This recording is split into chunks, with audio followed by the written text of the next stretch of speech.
After round 5 of the GT Championship here at Silverstone, Julian Bailey and I were 27 points behind the leaders, the McLaren driven by O'Rourke and Sugden. So we needed a good result at round 6 at Donington, but we could only manage a troubled 4th, while the Porsche crew of Wallander and Greasley won the race to move within 4 points of the leaders as the teams returned here to Silverstone for round 7. It was a streaming wet day in mid-August for the Privilege Insurance GT race, and Magnus Wallander demonstrated just how treacherous the conditions were by spinning at Woodcote on the warming-up lap. He was lucky to get away with it and take up his place on pole position for the rolling start. Alongside the Porsche was the GT1 Series leading McLaren of Tim Sugden and my Lister Storm on the inside of row 2 beside the similar car of Ian Flux.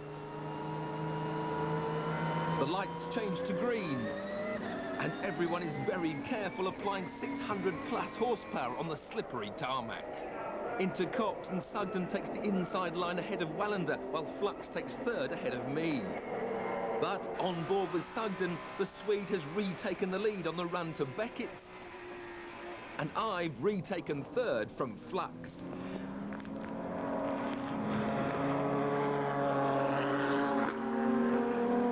But my joy was short-lived as I backed it into Brooklands before the lap was over.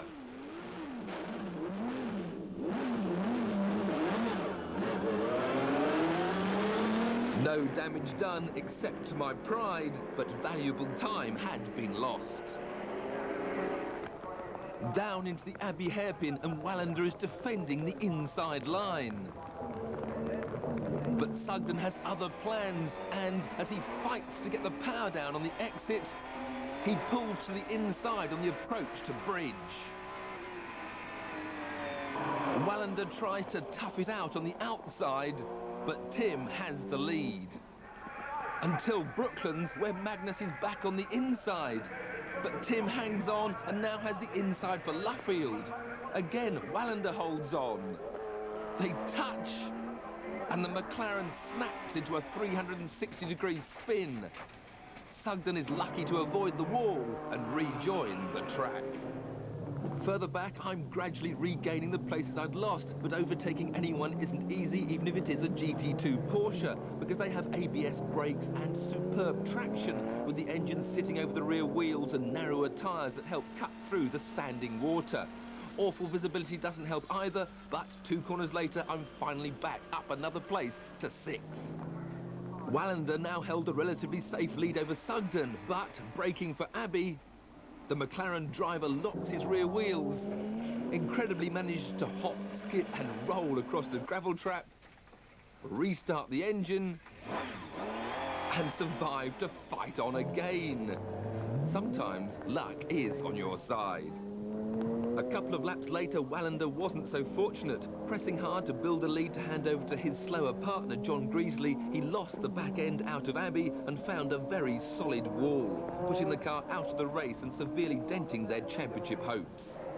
With 15 minutes gone, end of lap 9, I dived for the pits, happy to hand over to Julian Bailey for the rest of the race, as the conditions showed little sign of improving. With the Porsche out, we now had a real chance of gaining a position in the points table and closing in on the championship-leading McLaren.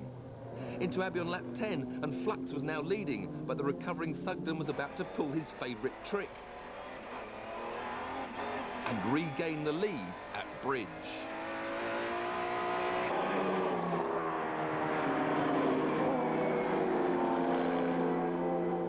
Julian was keeping the pressure on, waiting for those ahead to pit, and doing his best to avoid the often unpredictable traffic.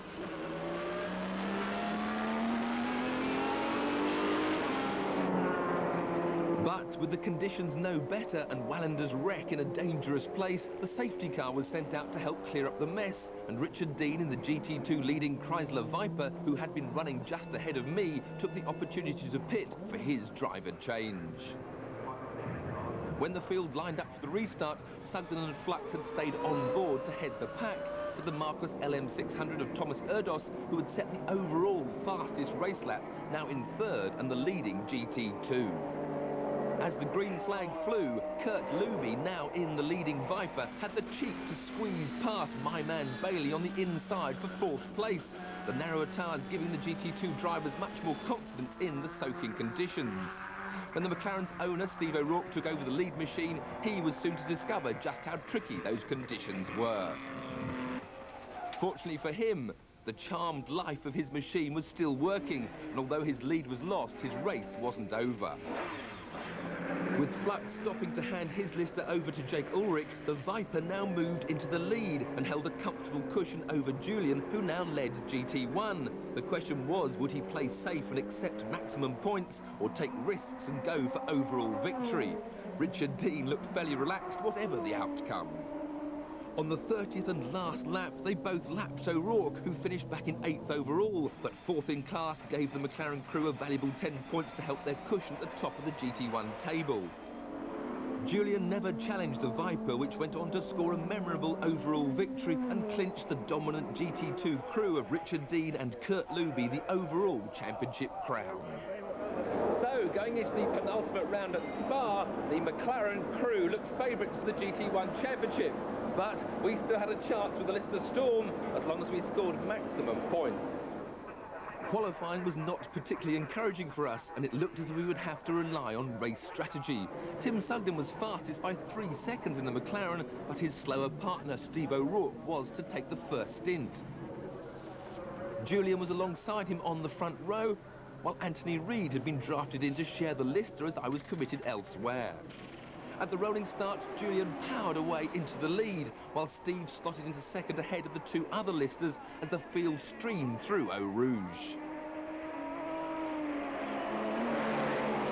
The idea was that Julian would build up a substantial lead in the first portion of the race that Anthony could then defend when Tim took over for the latter period. It seemed to be working well as Julian streaked ahead, although it would have been better once the other Listers had passed the McLaren. Further back, Andy Purvis in the Marcos was overtaken by the Porsche of Rob Scherl for 4th in the GT2 class. Down into La Source at the end of lap 1, and the McLaren seemed to be holding up the whole field. Patrick Watts in the Mustang followed the Marcos around La Source, but lost out to Stephen Day on the exit, while on the pit wall, Tim was highly amused by his partner's antics in the McLaren. So far, the strategy was working well. Julian built a 12-second lead in the first few laps. Further back, the Marcos was now coming under pressure from Stephen Day's Porsche, followed by Patrick Watts' Mustang and Ian Astley in the Lotus. Through Blanchimont, Day went ahead, and then down into the bus stop, Watts reckoned on doing the same thing, but was a touch too ambitious.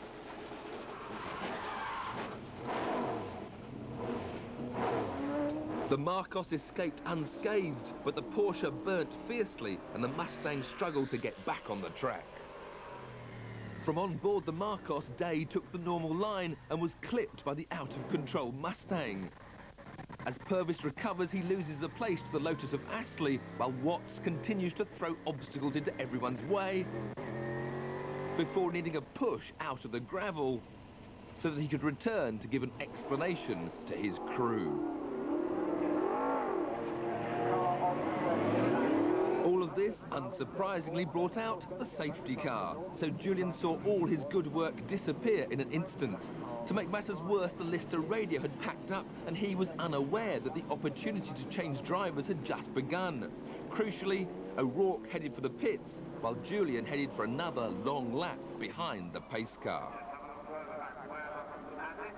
When the field was finally ready to be released, Julian still led, but lined up not too far behind was the McLaren, now with Tim Sugden behind the wheel. When Julian finally stopped, the race was lost. Reid could more or less match the pace of the McLaren, but now it was on its own, cruising to an easy win, which meant that Tim Sugden and Steve O'Rourke were crowned the GT1 champions to complete a fantastic season, a 4th place at Le Mans. 1 week later, they received home trophies on home ground after the last round at Silverstone. The McLaren round a circuit like Spa is really fantastic. It's more like Le Mans, where the car is sort of really at home. doesn't really like tight, twisty corners. It loves fast, open sweeps, and the car was fantastic there. It's such serious racing now in this championship, and actually winning it was pretty good. It feels very good. For the final race, Julian put the Lister on pole again, with the McLaren alongside and the Porsche on the inside of row 2, back after a practice accident at Spa had kept it out of that race. I started in the Newcastle United Lister, and as the lights changed, I had Wallander in the Porsche muscling his way up my inside and O'Rourke on the outside. 3 into 1 won't go, and Steve found himself on the grass and dropping back fast. I got embroiled in a battle with Flux for second, and when I was slowed by a back marker, he thought he saw a way past. I'm not sure where he thought the back marker was going to go. Life got even more exciting for Richard Dean when a fuel line parted and his Viper went up in flames, while Julian kept the drama of the Privileged GT Championship going right till the last lap of the race, when he dived inside the leading Porsche, now driven by series debutant Wolfgang Kaufmann, to claim our 3rd GT1 victory of the year and runners-up in the series by a scant 7 points. Cheers. For the incredible